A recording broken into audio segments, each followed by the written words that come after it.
Hi, everybody. Welcome back to the Rom-Com Love Podcast. We are so excited to get to have our guest of honor, Nicole Baxter, on the podcast today. Welcome, Nicole. Hi, thank you for having me. So nice to meet you both. You Nice to too. meet you. We're excited. We're I know. so excited. We were just chatting. We were so thrilled just looking through your IMDb and realizing Oh, all the movies you've been a part of, and just our excitement was growing as we went. oh, you're so sweet. Thank you. I feel very lucky. Yeah. I've gotten to do a handful, so I'm very grateful. Oh, good. Well, we're so grateful to have you today, and we're excited to jump in and talk about your scripts and movies. And Okay. something that we have grown to love about your scripts is you really blend humor and romance so well together. And so, what drew you to first write rom-coms? It's interesting. It was a different little journey. I'll try to keep it succinct, but I think I always just knew, like from high school, it's probably like my sophomore year in high school that I wanted to write. I just didn't know what or where or how I would have done anything. Like just a blog or any, and so I just started writing little short stories or whatever. And then as I got older, I ended up moving to LA and I worked in development for a minute and started just reading a ton of scripts. And then I started being a reader. And I was just kind of doing whatever people needed for a while. So I did some like thriller type work in the beginning when I was trying to break through. One was like an adaptation to a Clive Barker book, which is super dark. And then I'm just like, at some point, but it was, it's kind of it was a little bit of a hard road of a lot of this, a lot of pitching, a lot of doing things. And at some point, I just realized like I have to write my voice, what I want, what I like to watch. And that was rom-coms, and so it became a lot more natural, I think. And that especially when I found Hallmark and they were I just had my first kid, I was about to have my second kid, and I wanted to write something hopeful and light and energizing. That stuff I would want to watch. So Hmm. that's kind of where I went from. Yeah, that's what we love about these movies. It's what we want to watch, and it's stories Hmm. that make us feel happy and hopeful, and just to sit down and watch something with your girlfriend. Like Catherine and I, we've watched several movies together, and it just Right. yeah, But there's it's something. also, I feel like sometimes people dismiss, especially Hallmark, but or rom-coms in general, as being like they're just fluffy. And I think like I feel like I love writing happy stories, positive, uplifting stories, but I also like want them to have real stuff in them, like real Mhm. issues, real emotions, real complexity. Like we're all pretty complex. So it's like for me, it's just very important that every script I just try to find what the humanity is, like what's real about this versus a concept versus whatever. And so I think it's like when you can hit both, where you make people feel something, and you also make them feel good at the end, that's sort of like the sweet spot. Mm, absolutely. One 1000%. And when we get to talking about the way to you, I have a lot of that where I was like, I was seeing myself in it. So I'd love to share that with you. I'm sure you got Okay, a lot of people like, I I want to see hear. myself. I want to Yeah. hear. So you're credited for a lot on IMDb as written by or teleplay by. Can you just break down what the difference is? Yeah, I know it's confusing. It is. It is for everyone. I mean, even when I first started writing, I'm like, wait, so because there's all these different pieces, and it all depends kind of on how much of the pie you wrote or at the end result, kind of. So, like, um, for like The Way to You, it was an original concept. So, and no other writers were brought in. So I'm just written by. And it's just simple. It's basically saying you did the story and the teleplay. And then, so it's just one line. If like, for instance, like when my first project for Hallmark was, well, it was Love at First Spark was the first one that aired, but the first one I got hired for was Love at the Shore. And they brought me in. There was a story outline, and then I had to redo the story outline, but I kept some of the elements, and then I wrote the screenplay. So then that credit, the other writer and I shared story by, and then I had teleplay because I just wrote the screenplay. There was no other screenplay. Sometimes though, if you rewrite this teleplay so much that it's unrecognizable, but there's an element or two, then the two writers can share a story by, and then um, and then you can get still soul teleplay. like if I do a rewrite and then sometimes I get sold teleplay if there's enough that has to change.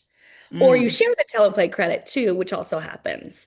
Um, but then maybe one person gets the piece of the pie for story. So it's just kind of, it all depends. The executives put out what they think the credit should be based off the work that they've developed with the Mhm. writers. And then, writers can always contest it. So with the guilt.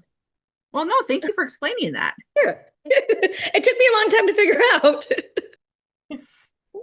Well, Nicole, Kathy, we're so excited to first jump into The Way to You, which aired on Hallmark during the Valentine February movies. And we watched this movie together and we both just absolutely fell in love with it for many reasons. But one of the many things we agreed about it was that it felt, well, first of all, we thought it was one of the best movies Oh, it's done. my favorite so far of the year.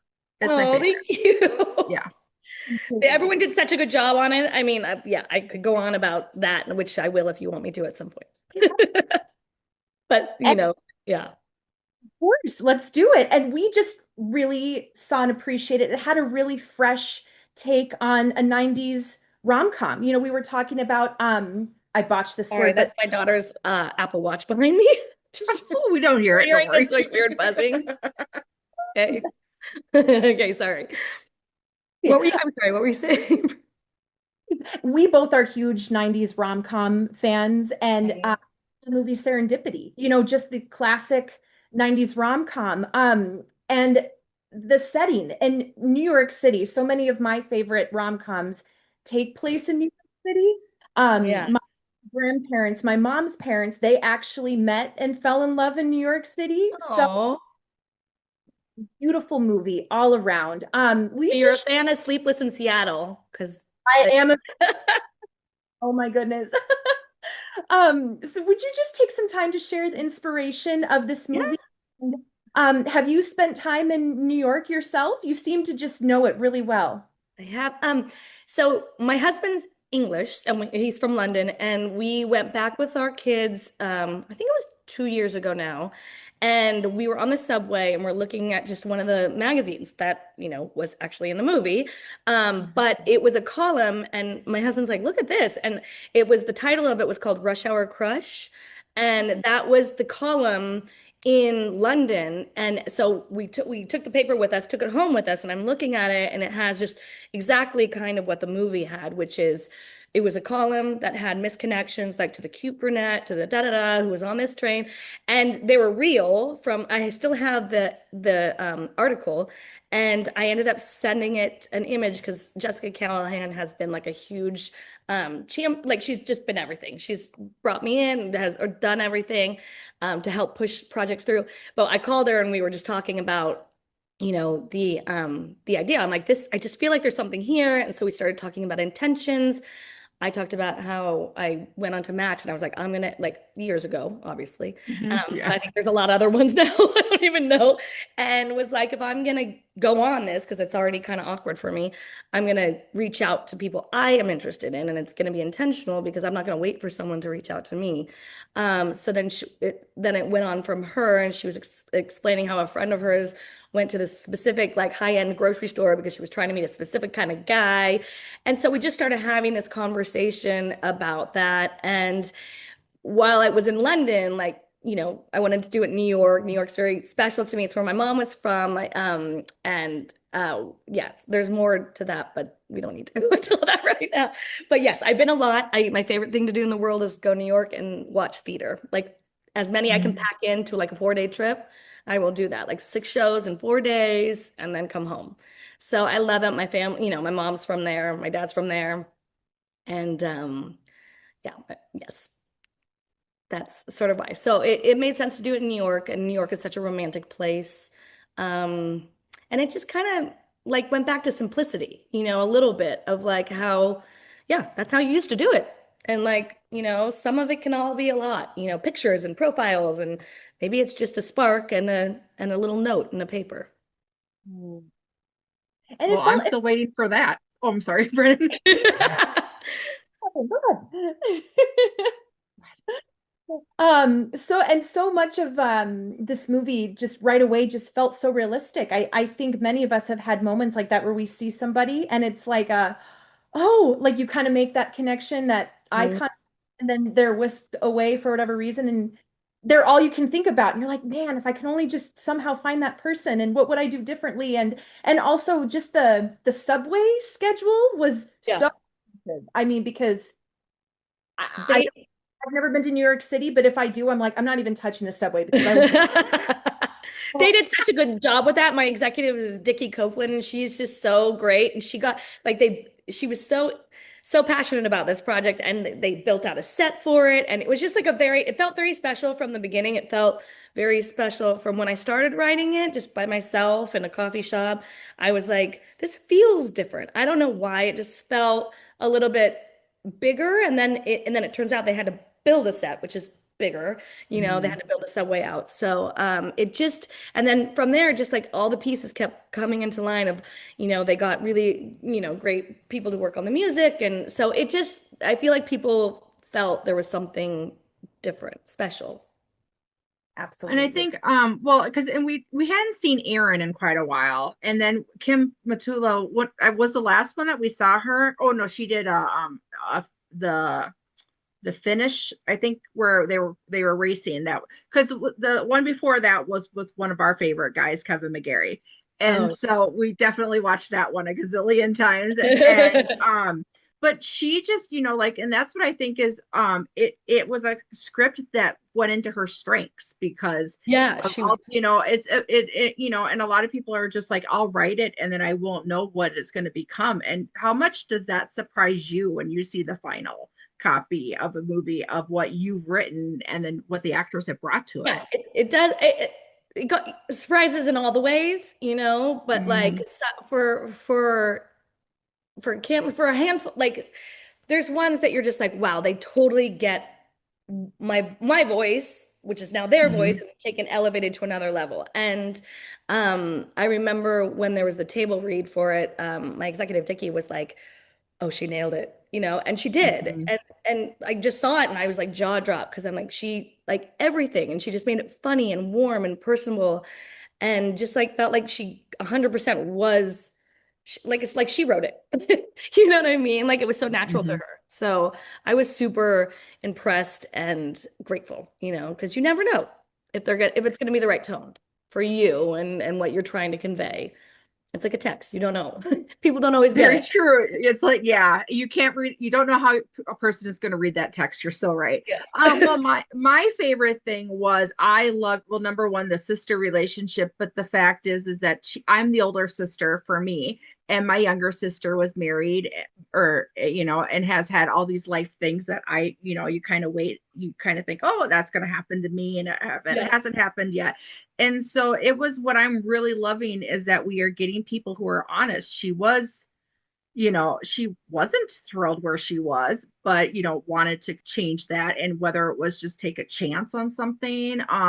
And that I just thought that that was just something that I'm just appreciating, that I've noticed, that I've really just Yeah. have noticed that tone the last probably 6 months in scripts, where I've seen myself more than I ever have. And I'm like, Yeah. thank you. Yeah, no, I do feel the shift in that there's like this perfectionism that does not have to be there. There was a lot of like, let's say 10 years ago, a lot of workaholics, a lot of whatever, everyone's like super buttoned up and like just perfectly dressed. And it Mm-hmm. doesn't, it does, yes, it's still the movies and you still have to make it, elevated from I mean, no one wants to see this every day, but like, but I like me, but you know what I mean. Yeah. But I think like now, yeah, if you can relate, and I think it just makes the journey so much better if you can lock in with a character and feel like they're you or you're a part of them or you've had a certain struggle or anything and then go on this journey. That's obviously not when you're Mm-hmm. going on, but then you can feel it. You can like actually feel the journey, which Well, and I I think think it gives you makes that just a extra, better movie. yeah, it gives you that extra hope, that maybe has been hidden below or whatever, when you do see that part of you, and then you see something change for somebody else. I'm always told I'm the only one who put expectations on my life, because Right. just because something hasn't happened by a certain age doesn't mean it's not Right. going to happen. And Right. I think, and that's what I'm really Because you have to get out of appreciating. that normal that we've been Yeah, shown forever. It's like, no, it can happen at any point. Things can yeah, change. We can have all these different experiences, and it's just in our it is somewhat in our control, right? So, yeah. there's no playbook. Well, I think for her, my favorite was the most thing she had to get out of her comfort zone is the same as me, as getting up early in the morning. I was like, Yeah. yeah, I could be with I don't like the mornings either. I'm like, I need coffee. Yeah. I loved when she was on the subway. I don't think I wrote, oh, I did write in there that she yawned, but her yawn was so cute. Like, I don't know if when him. she was like getting there in the morning and she was a new thing and she yawned. I was like, that was a great yawn. It was perfect. It conveyed everything. This is not her normal. Yeah, that was that scene. I'm so glad we brought that up because I saw myself, like Catherine said, I'm a Mhm. night owl. I can stay up You're a all night. night owl. Yeah. Yeah. I can all day. I it's still a struggle for me to get up and just thought, oh my goodness, that would totally be me. Just I'm here with my coffee. If I see someone, I'll know it'll. Well, and I also thought it was fun because it was a nice way to play off of, you didn't have to do that. They had a misunderstanding or they had something they didn't like each other about in Mhm. the beginning. They're like, no, they just passed each other and then they happened to then cross paths again. And the thing that's really keeping them apart was that, but also like they have totally different schedules. And that's a Mhm. realistic thing. So like it's kind of it plays into the realism of it too. Like, oh, I don't know. Do I want to do that? Do I want to date someone who gets up that early, goes to bed that early? You Mhm. know? Yeah. But I don't think, and you can totally dismiss someone before potentially getting to the point where they get at the end, where they're like, oh Yeah. no, it is whatever. That Mhm. doesn't matter. You know what I mean? Because you've already had this journey together. Absolutely. Yeah, I was gonna Yeah. say what was my other favorite one was the dinner when they're all together with the boss and the Oh, yeah. business dinner. And it's just like between the jealousy and then the like what do you and honestly that was the other thing. We don't hear people talk about, like I said, real life things. The fact that those two had the he had already had a conversation with the new girl about how many kids they wanted, and I was like, what? And I just thought, like, yeah, I just think it's so I'm still in awe. I'm in awe that we're here and I'm excited that we're here because Yeah. it feels Oh, like it's a thank long you. time coming to actually meet the viewers in the middle of you still get Yeah. the fairy tale, we still get the happy ending, and you might not get that in real life, but it also is the struggle to get there for Yeah. some. And so I'm so thrilled where Hallmark is with that right now. I am too, and I think there's a definite excitement for that in like from the executives I work with closely. I Mhm. feel like we're all kind of on the same page, and it feels really good. So like I've seen it, I've loved working with them since the beginning, but I've seen this Mhm. like very organic shift that feels a lot more real. And I think, like you Mhm. said, we're all kind of appreciating that. Writing it too, Mhm. is definitely feeling really good. So we also love. Oh, I'm sorry. Do you have any more about the movie, Brennan? Oh, well, we loved the pottery piece in the Oh, movie. Oh yeah. Definitely gave us ghost vibes. We are ghost girls. The first part, anyway. You know. yeah, Well, right. like I Before said, it goes. we're Hallmark after dark girlies, and so the shirt could have come off for him. That's all, But the jacket did. I think I can't remember. That'd be amazing. Aaron's right. I would have just like elevated it. Baby steps. Yeah, totally. I mean, it was like there was a lot of suggestive comments in there Yeah. already. I was like, okay, we're doing this. This is great. I'm so happy. But it was kind of a sexy scene. We like the sex scene. Yeah. That's something else that we've noticed with Hallmark is it getting more scenes like that where they're still, the G-rated families Right. can, but kind of also pushing that boundary that us after dark For a girlies little PG. Totally. It's almost like I was just thinking about it now. Like it's almost like Disney movies or whatever when you're like there's or Pixar movies and there's like all this innuendo. It's a kid's movie, but then your adults can enjoy it too because you're like, "Oh, I get that." Maybe it's Hmm. more like that. I I'm didn't. still discovering things that went way over my head, and I'm like, how could I have been so naive watching that one? Yeah, I know. There's a lot of it. Yeah. Oh yeah, no, you're right. And then what was kind of funny was the next weekend that movie too also had a clay pottery class Oh, or really? session too, and I was like, Hallmark's with the ghost theme Oh, for that's so funny. I Valentine's didn't see that. Day. That's awesome. I didn't know that. Yeah, they were back to back. That's so Was it? funny. I think it was because of Cupid. I think was the one that I had think it. it I was the can't. one. Yeah, I haven't seen it Yeah. yet, but I think it was the one after. Yeah. Oh. Um, and I just have to say, so I was so happy with the sister relationship in it because my sister and I are best friends, Mm. and she's the older sister, but like, we're just like 3 years apart, so kind of the same. And I just felt like they nailed it. Like they were so Hmm. sweet, and I just like really felt their connection, and so I was just happy the way it was cast. And they had a brother-in-law, and then there was a brother-in-law in there that got that relationship, Oh and then my he God. also developed So his. I cute. mean, because my brother-in-law, I like to say, is as quiet as a mouse. Like I can barely get him to say a word. And so the fact that she's asking, "What should I wear?" I was like, I couldn't I even know, it was fathom so that. cute. And then he did such a good job. Like I loved it. And the Muppet thing is a funny thing just because my husband used to work for Jim Henson in London. And when I met him, he had three life-size Muppets in his apartment. And I was like, that's what's this grown man with the Muppets in his house? And like it was almost a deal breaker. And then it became a joke. And then they kept coming with us to different apartments. And then we got engaged. And then they ended up in our wedding. And then they were like sat we got married in Napa and they were in the seats there's three of them, Mm. Animal, Kermit, and Fonzie, and they were in the seats in our wedding. So all these photos are, and then afterwards, of course, everyone had them at the bar. It Mm. became a fun piece for everyone. So that was where I wanted to bring in something fun and personal. So that's It, where they couldn't be Muppets though. That's love it though. That was awesome though. Yeah. um yeah, so we just are you an artist yourself? Do you enjoy pottery? And that's something else that I really appreciated was just, she's just at home making pottery with her hair up and like, yes, that is my outfit. But are you also an artist potter yourself? No. Nope. And luckily the director is, or what? So like I think she was able to really make that authentic. No, I think I was just trying to convey that she likes like just to do like I love gardening and that kind of stuff, but not Mm. not pot. I've never done pottery before. But I wanted her to have something that was art, but not in that same highbrow gallery thing. It's like something she does for her stuff to de-stress. And like I garden or I go for a walk, Mm. and so wanted to have her do pottery for that. Loved it.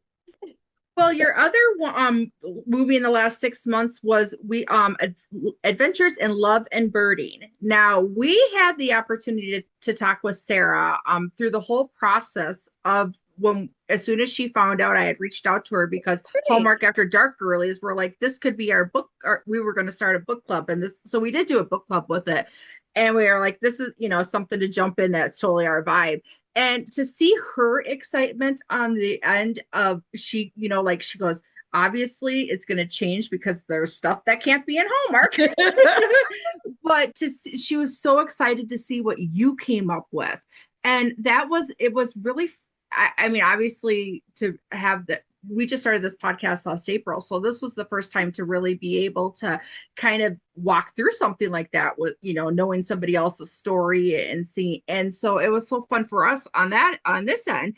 And then so did you get a lot of feedback from her out of I curiosity? think, I'm terrible at social media. I mean, I'm trying to Mm. get a little better, but it's a slow process. And I ended up getting reached out to her for her on Instagram, and she was so lovely and so appreciative, and I was obviously duly appreciative of her book and being able to take that. But yeah, she was great and reached out and was happy, and that's always, I think, something that I get nervous about with book adaptations is just like, a lot does change and you don't want to do disrespect to the author. So it was really nice to hear that she was happy with it. So for book adaptations, then how do you obviously based on the network, you're not going to be able to show some of that stuff, but I mean, how many have you done personally? I'm just curious. The Sweetest Heart was a book Okay. adaptation. Okay. And then this one, and that's I think those are just the two. So Um, is it because I was listening to because Bridgerton, of course, is on the realm for everybody, and they're like, right. we're giving you this scene, that the readers love and stuff like that. And so, like for Sarah's book, that was a fairly new book, so you wouldn't necessarily know what and once I again, didn't what you know. can. There was the manuscript, and my executive just told me the concept, and she's like, "Can you read it? Mhm. Let me know if you're interested." And it was funny because I assumed, I mean, Burning with Benefits, you would know like there's something a little bit like saucier about that, right? Mhm. But I just assumed because it was coming from Hallmark, it was.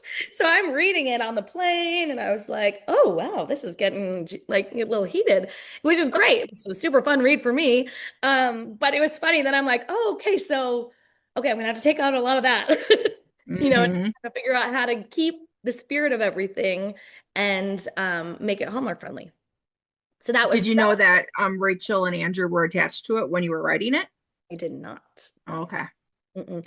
That's only happened. I think that I saw that was one of your questions. I think that's um, I think only three of the 24 or five I've done so far, um, or have I've known. It was the Unexpected Mhm. Valentine, which was Lacey, which was super fun. Mhm. I didn't know it was going to be Robert Buckley, and I was so excited because I love him. And so that one I knew it was so that was it helped, trying to write Mhm. that. Um, and then I Andrew Walker in Love and Design, because he Mhm. was a part of the original, I think of the original idea and pitch. And so he was on the calls for development. So I always knew it was going to be him. So that was nice. And and then the last one, what was the last one? Oh, nope, that's not the one. There was one other one. Oh, oh God, how could I forget this one? Oh my God, it's like one of my favorites. A Christmas Love Story. And I knew Jen Aspin and Kristen Chenoweth brought it to us. And so when I was approached by the network to do it, I knew Kristen was attached. And I that was never put the like that was amazing and also a little terrifying because I love her. And I'm just like, oh, yes, of course I'm going to say yes. I mean, I think I had a few other things going at the time. And they're like, do you have too much on your plate? I'm like, no, nope, nope. I'll stay up all night I'm going to do this one. So that was a super like exciting one, and you're just like, oh, I got to get this right. Like you can't not get it right for her. So those are the three. Though, and other than that, I don't usually know. But the good thing is when you go into like the polish or if you're doing like a polish for when it's going into production and all of a sudden they're like, here's the actor. And then when you're tweaking and polishing the dialogue for the last pass, it's great because then you can tweak things a little bit based off knowing who it is. And that's Mhm. fun. That's the fun. That's the end, we're like, woo! And you're just having fun, and you're making it more theirs Mhm. when they come on. So I usually know before it shoots, and when I'm doing that last pass. Mm, But amazing. initially it's just been three. Okay. Oh, amazing, Nicole. Well, it just maybe it's coincidence that most of your movies, I would say, have actors and actresses that we're total fans of. I mean, so we're huge One Calls a Heart fans. And, Aaron Krakow, Kevin McGarry, Chris McNally, they've starred in some of your movies. Eloise Mumford, she was in I know she's so good. you know, Mhm. Also good. Yeah, I've been super lucky with who they've cast. yeah, I mean, that's just those are just the ones that are coming, obviously Andrew Walker and Rachel Boston. So it's just so amazing just looking through all your movies. I'm like, oh my gosh, all of my favorite people are in her. Well, and Brennan, I didn't put it together when I saw the title for the Christmas movie because we talked with Jen Aspen last year because she was producing so many of the best ones. I mean, I'm going to say the best ones of the holiday season. She had That's the a great point. Nashville. She had Wes and Jenna Claire. So her running joke was she can only be friends with a Glinda. And I love Oh, that is so funny. because I was like, and all these She's different great. She's an projects. amazing creative force. She really is. Like so, yeah, talented. Unlike So in most, awe of her. yeah. Incredible.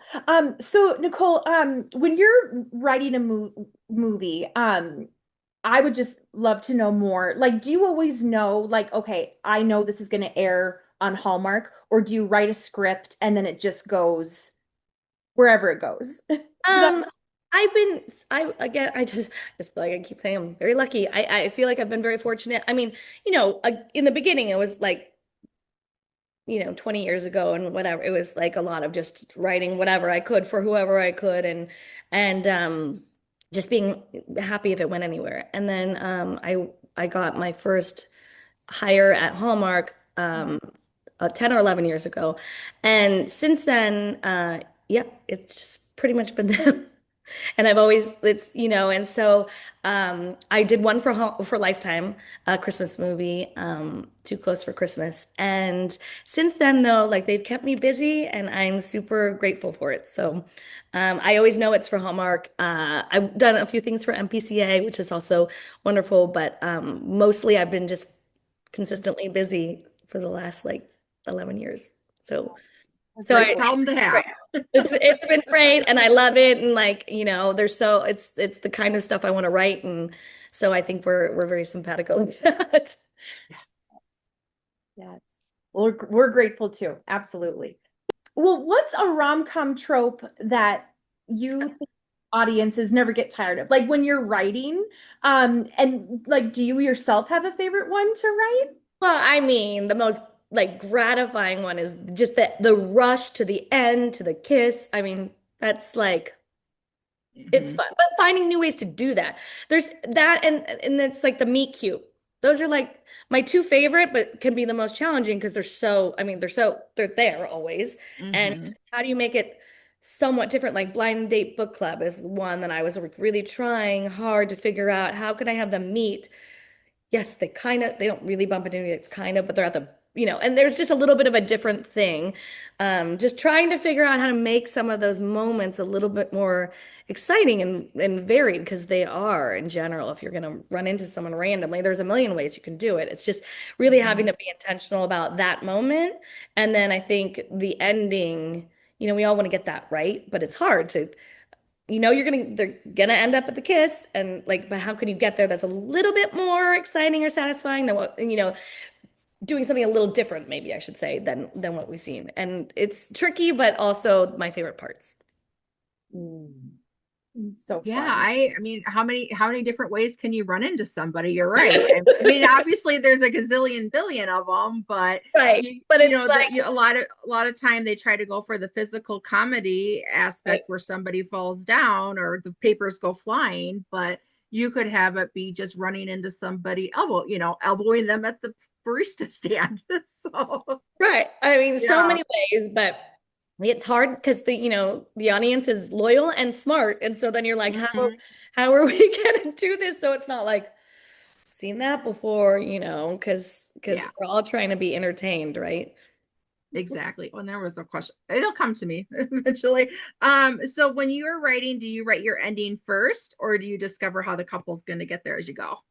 Oh, no, definitely not the ending first. I think for me, I like it in subtle ways anyway I can. I always try to put something personal in it, and not meaning it's about me. It could be Hmm. something about a friend, like a character trait of a friend or a name or anything. So I always want to make it sort of personal. And then I feel like I need to go on the journey too to figure out. Hmm. So no, I definitely don't. I do it. I try to do it at least, unless obviously there's a rewrite I'm doing and there's a lot there already, then obviously I want to honor that. But otherwise, I just try to do it a little bit more organically. So how, I mean, I guess in that way, what percentage of the stories would you say go somewhere completely different once you started writing versus the concept that you started on the paper or the computer? What was different in like if Like if you, I mean, let's just say that you for whatever you're going to have them eventually go one place and then based on that was where your intention was on this right. when you came up with it and then you ended up having them go I don't know or it's so weird to say like You mean over to from the like a farm. story outline? Like a Yeah, story yeah, outline like and then how where much, it ends up? yeah, how much does the story grow with you versus your first idea? Oh. I think the story, I mean, it grows a lot. I think, more in depth than it does in um, scenes, if that makes any sense. Mm. Because the executives come in and I mean, I love notes. I know, like, I get a lot of them, but I love Mhm. it because it's like smart executives giving me, like, I don't know. It just gets deeper and they point out things that don't make sense. They push you on the arc, always on the arc, you know? And so I feel like it goes more that way versus like linear into the end. Like, I think a lot of times my story outlines are kind of story scene wise pretty similar, but I feel Mhm. like it just gets a lot more complex and deeper. Every iteration, I feel like you kind of think you're done, and then the next iteration, you're like, oh, this is better. But then, like, actually, let's do one more pass. And you're like, and then you generally, I'm like, oh, and then you do it, and then you're like, oh, this is so much better. So, Mhm. it's like that, the frustrating part of the rewriting process, but super, super important. But I think it always changes, and hopefully, it gets better. Mm. Absolutely. Well, we kind of addressed this earlier, which was so much fun, but we can totally dive more into it. So there have been a few movies where you knew the actors that were attached to the scripts. Um, is that something, if that's in your control, that you would like to know kind of moving forward? Uh, yeah, I mean it's very nice to know. It is definitely very nice to know. I love it because then I can watch them, study that, and then you just can write more specific details. But it's also kind of exciting sort of to see who they think, because after you read it and you're like, I always picture someone. Like I think actually I think it was the way to you. I was like picturing Matthew McConaughey, which is funny, but because Mhm. he's a much more chill guy than the finance guy. But that's like who I was, picturing in my mind. So you have your funny, like, ways of like thinking who you want to cast in it, even though obviously it wouldn't have been that. But like, I get inspired by just thinking of a voice or something like that. And then, oh no, sorry, that was Blind Date Book Club. That's who I was thinking of. Blind Date Book Club he was the. Matthew McConaughey anytime Yeah, is I all. know. I'm like, he could have slotted into any of those. So I don't know why I'm like I was clarifying. gonna say you Uh, lucked out though. You went for at Matthew McConaughey and you got Robert Buckley, who was just as comical and amazing at it all. So oh, and like, it was a like, little so I'll slight. just try to like picture someone that I love, and then I'm like, oh, and then so it's fun to see who they put in that because obviously I don't generally give suggestions of like, Mm. I mean, I could, and they would be, but I don't. I feel like that's not my job. But Gotcha. so it's so fun when they like when you do see who they put it in. Absolutely. Have you gotten to meet any of the actors from your movies? Do you ever get to spend time around any of the actors? I don't, I mean, I did Christmas at Graceland, the second one. And so, Adrienne Greer, I went there, I did the whole tour, of Graceland, which was amazing because I had never done that. So that was super fun. That's the only time I went to set. And I've gone to the TCAs when they were doing, so I met people then, and of course my executives. But other than that, I don't go very often. I mean, I could, but like I haven't. And so no. I mean, aside from the TCAs and going on set, that's pretty much it. Although that's not true. When like with Andrew Walker, we would always be on Zoom calls together, So Hmm. it's like that. If they're creatively involved in the script writing process, then I do get to talk to them a lot. But yeah. So had you ever considered writing novels, or did you always know that this is the direction with writing you wanted to go? I mean, I think in the beginning, like I said, like from early, I was just like, I just want to write. And I know that's Right. sort of vague.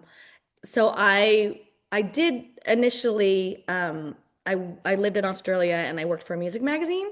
So I interviewed bands and went to concerts, and that was amazing and super fun. I was like 23.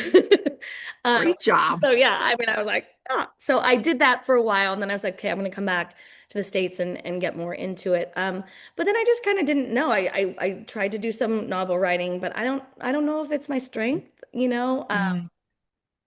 I didn't really get very far in any of it. But I tried because you're just thinking of avenues, right? And to me, I didn't Hmm. go to school for screenwriting, so I didn't. Mm. It, I knew, I got a job in development, and then that I knew I wanted to write, and then I'm like, oh, let me try this. And then when you start trying it, what I quickly realized is it's a lot. Like you would read some scripts that came through your desk and you'd be like, "Ooh, these are not very good." And then you start to try to write and you're like, "I could do better." And that's like Mm, not true. I mean, and then you realize how hard it is.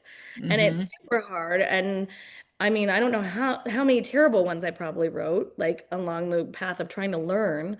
hmm I just read everything I could possibly read and, made that my job. And yeah, and then it's hard. And then you just realize it's all hard. Novels, I think are for me would be impossible. Screenplays I love. I love the dialogue. I love the pace. Um, but yeah, I kind of just wanted to write. I know mm, that's, at some point after I had my first kid, I was like, we moved, and I'm like, well, if I'm not in LA, I might not be able to do it. And mm. I was like, I'm just gonna write like a blog or something, or I don't know, and I'm not sure what I'm gonna do. As long as I still write, that's fine. And then I got a call maybe a month after we moved here, and it was from Hallmark. And that's then I started writing, like ironically, more and consistently since I moved to the Bay Area versus LA. It's So actually probably not, it was just the timing. It was the perfect it was the timing for timing. it. It was the perfect timing. So I'm Yeah. like, great, I'll just be I'll be less distracted here. I'll just be in my like office. Well, I don't know. I mean, Brennan, have you ever tried writing? Honestly, I maybe about 10-ish years ago, I really got into journaling. And just because of my faith, I would really just kind of write out prayers and Bible verses. And unfortunately, I've kind of gotten away from that. I did a little bit of creative writing in high school and college, and I found that I loved it, but like short stories and poems. But that's Mhm. always been a goal of mine where I'm like, I got to get back to journaling, even just if it's talking to myself or writing out a prayer, because I do think there's something just so beautiful about writing, and just having something Yeah. beautiful and, for me, just working on my penmanship and getting those thoughts out. Because I know for me personally, I'm so much in my head. Yeah. That sort of release to Super cathartic. put it on, Mhm. that's Yeah. always been a goal of mine for a decade to get back into. And I think that's the thing. I think people who love to write just love to write. And you don't necessarily know if it's going to go anywhere or be Mhm. anything, but there's just a compelling feeling that you need to write, whatever form it is, journaling, poems, anything, essay, whatever it is. I feel like sometimes I think there's a lot of us that feel like we just need to write. Well, I was going to say the most interesting, challenging thing for me, I think, with the writing is the dialogue. For some reason, I can think dialogue in my head, or I can't even think of dialogue in my head. Like I could come up with the concept and know where I want it to go, and all the But I did talk to a friend one time who was in the industry, and she goes, "What's your plan B?" And, like not that I was going to get into the career, but for the story, what's your plan B? I go, "What do you mean plan B? I liked plan A." We didn't even I said, I go, but I want to collab with other people on plan A because I was like, that's how I work. I bounce really good off with like, if somebody were to say, how about I say something like this? I might come with something more sassy. Brendan can Right, attest right. to that. For the dialogue piece. It is super helpful. I have to say, I have definitely like role play dialogue with my husband. I'm like, I just need someone to talk to. Like I can't, Mm-hmm. like I can't just keep talking to myself. I need a different perspective. So it's super helpful. And if you have that person, a friend, or whoever that you want to like role play dialogue with, it's so much more fun. Yeah, well, Once you get, that's once so you get, true. I didn't think about it that way. once you get like just your rough thing out, then just like have a good time. Yeah. So would you suggest for somebody to like get the actual like maybe like scenes out, and if you struggle with dialogue, then just let that be, don't pressure yourself. Do what kind of like make the points that you'd want to for everything else, and then you can always go back in and fill that dialogue. Oh my, 'Cause I'm gonna try I it. said the worst thing I used to do was I would be so precious about a page forever Mm, and like or what a scene, and I would spend an absurd amount of time on a scene, and then basically by the end of the project or whatever, and this is before homework, but like when I was just learning, hmm and then by the end of it to get the spec done, whatever that scene was, I swear to God, it probably didn't exist by the time the spec was done. And mm. yet I lost so much time because I was too precious about it and feeling like if this start isn't good or this scene isn't good, then I'm not going to be able, then it's going to all suck basically. And then I realize like, okay, no, sometimes you just, and I know there's the SFD and I'm like, whatever, all that. And like, just get it out, the vomit draft, whatever you want to call it. It's, it's hard because then as you're doing it and then you have to revise it and you read it and you're like, I shouldn't be doing this job. This is terrible. Mm. But then it's like, I think that's part of the process. It's like being like, okay, I just got to get it out, the story out. And then you Hmm. go back and again and again and again. But like, I would probably say just get it out and then work on your strengths, like the things that you feel like most comfortable with, like what scenes, conflict, whatever. And then if dialogue is the thing that you like least, then do that last. And again, maybe once the story's there, you can just riff with friends, have more fun with it, and then the dialogue will come, I think. Look at Brendan, I got a project for us. Oh my gosh, You two are gonna write something. absolutely. I am going with my plan A because plan A I really feel is a good thing, but it's also not a rom-com. It's more of a murder mystery, but it's still Hallmark because Hallmark mysteries are coming back again now. They were Yeah. kind they kind of have some ebb and flow, and you had two of them back to Maybe back. they just So need yours.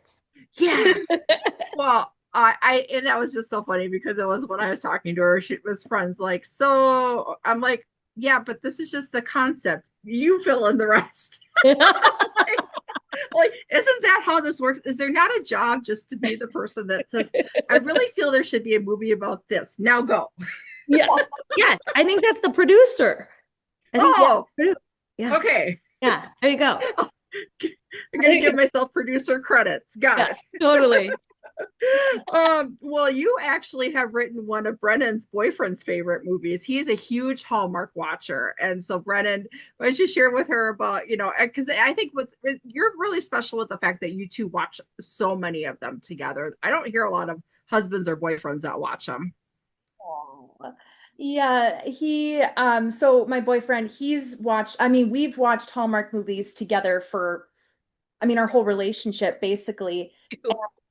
He'll discover movies on his own and then he'll show me and vice versa. So it's just been very fun. But a couple favorites of his and mine, one of his favorites is Fashionably Yours. Oh, that's so sweet. And then the other one that we both love, and Does he every time like baseball? he likes baseball, but one That's thing okay.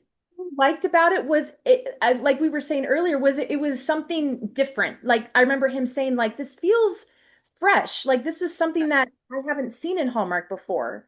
It just fantastic cast, great story. And then the other one, The Presence of Love, I mentioned earlier, but I know for me, that movie, I can't get through it without shedding a tear in the best way. It's just so beautiful.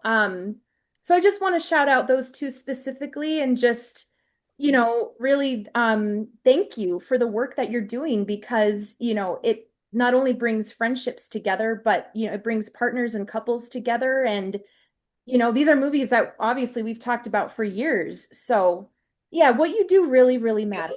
That is so sweet and in sort of those hard days where I'm like I'm so tired and trying to write I mean I feel it and I feel like the Hallmark viewers are also super sweet and loyal and like really enjoy the movies that we make but I love that especially because I feel like especially with Presence of Love I love both movies one Fashion Me Yours I did a rewrite on so I can't take full credit for that I just did the rewrite on it Presence of Love was an original, and it was inspired. I had lost my mom, and it was inspired by that. I lost my mom a month before my first daughter was born, and we were going to take a trip to New York, and we weren't able to do that. So she was from there. We were there when we were little, but she was a hairdresser. She didn't have a lot of money, so we didn't have the chance to go. And I was just working, trying to do what you do in your 20, And so I didn't like Eloise in the movie, didn't have that time at that moment, not knowing she was going to get sick. So for me, like creating a movie that could talk about loss and how you deal with it and what that brings up. And the way they let me go there, and the way the actors portrayed it was super important to me and one of my favorites because it's so personal. Oh, oh, well, thank you. Thank you. It shows. I mean, not that we knew that it was a personal story of yours before now. Thank you for sharing that. But it shows. I mean, in the writing, like you said before, it wasn't just some Con- fluffy, had real life going on, and real things and real loss, and uh even just the father-daughter story, and just her story, just dealing with um is it's dyslexia, is that? Well, yeah, and my mom was dyslexic, so she didn't graduate from high school, and so I just like I was trying to just honor her in various ways, even though it wasn't linear to her character, Eloise Mumford's character. Um, I was just trying to put in as much things that were important to me and to my mom. So that's what that was. Oh, oh.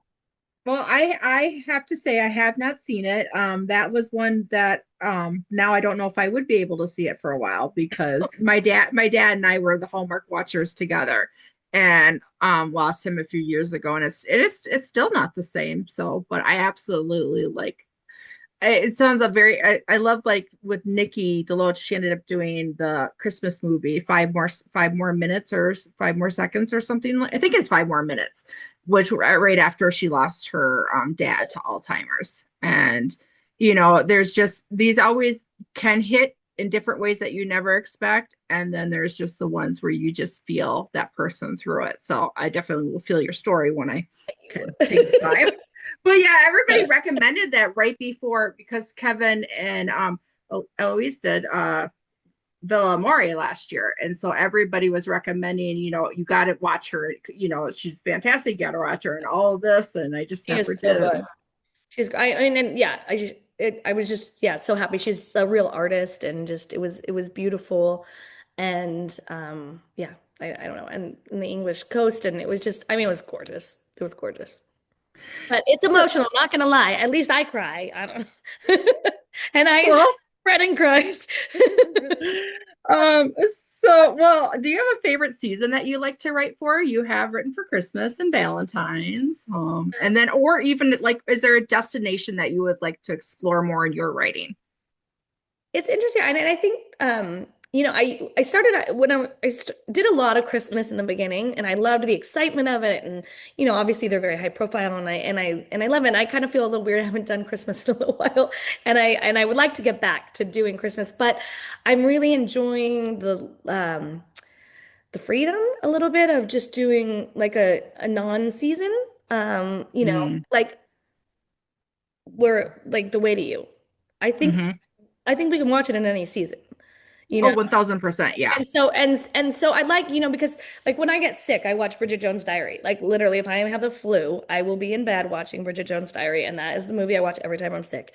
But it's like I want a movie like that. Like it doesn't have to be tied to anything. I just want a feel good movie. So I think that's my favorite. I mean, I like all the seasons, but I want one that at least people can enjoy whenever.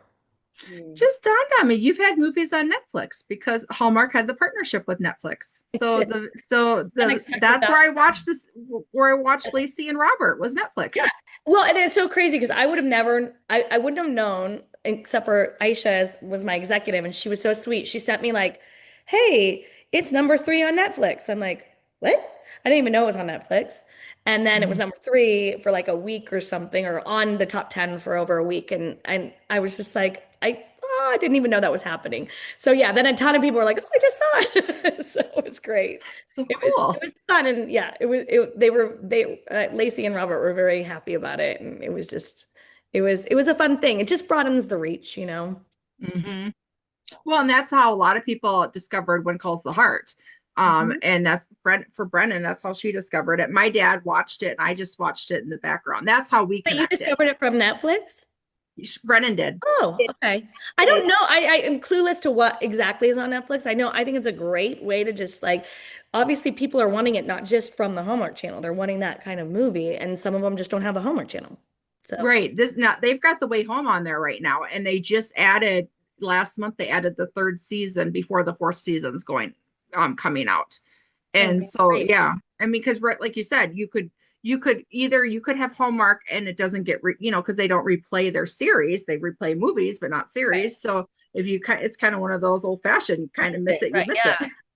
If you miss it, And yeah. So it's so great. yeah, but Netflix brought a lot of people have discovered Heartland from Netflix. They Mhm. really have brought in a lot of the ones that I'm like, oh, hey, I saw this over here, and I don't know why it just doesn't compute until all of a sudden it does. And when Hallmark Yeah. started having their Christmas movies on there last year, I was like, Well, that's that's a really great yeah. partnership. And it's interesting because, I know everyone's like trying to do their own Christmas things, and so that can be competitive, but I think it's Yeah, nice that everyone's like, just share some good music. I mean, movies, like, just yeah, share the love.